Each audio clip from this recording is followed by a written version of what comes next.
Hello. We're turning our attention now to Chapter 13, and we're shifting pretty far away from where we were last chapter. In Asia, we're now going to Central America, and otherwise known as Mesoamerica.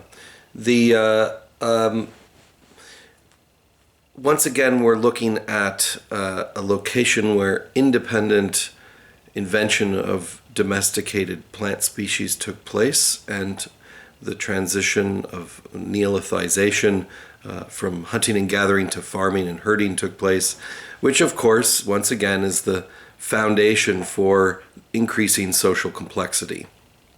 And we've already looked at some of those processes of neolithization in this area in earlier chapters, and now we're going to look at the expansion of these communities into what we would call states, state-level identity. And it's a little bit complicated, so I'll just warn you that off the bat, because there's overlapping in cultures.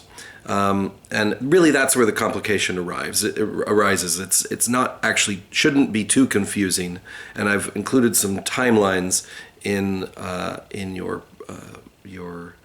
PowerPoints or whatever the slideshows that will hopefully help you to sort of contextualize these in time. It's not so much the place, although we're shifting around in overlapping territories in Central America.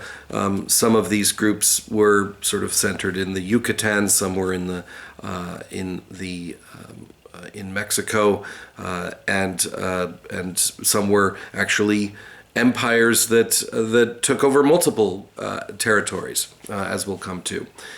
So what's, I think, really important for you to focus on is the time periods here.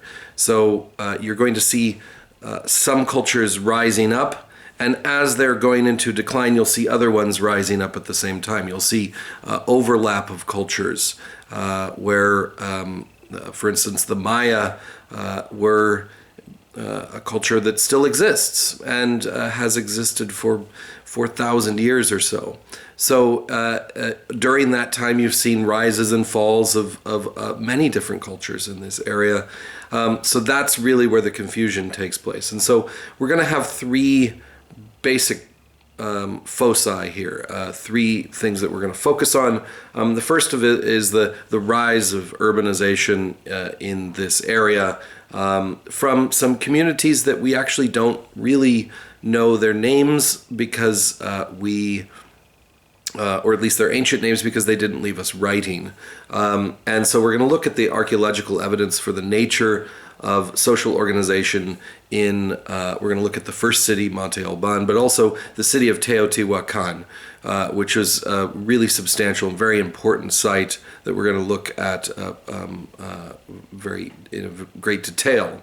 Then we're going to look at the structure of Mayan cities, and the historical record recovered from Mayan hieroglyphic texts. So this is where, much like with China or with Mesopotamia or Egypt, we see the rise of a complex urban society, a city, a state. And during that time, they invented writing. So we move by definition, from prehistory into history in this culture. And we will use the texts that they left us behind to our benefit. So there's no reason to ignore that kind of evidence. And then also we'll look at the history and organization of the Aztec Empire, which is the latest of these, but it's also not just a state, but it's an expansive entity that took over multiple state-level identities, and that's really the essence of what empire is.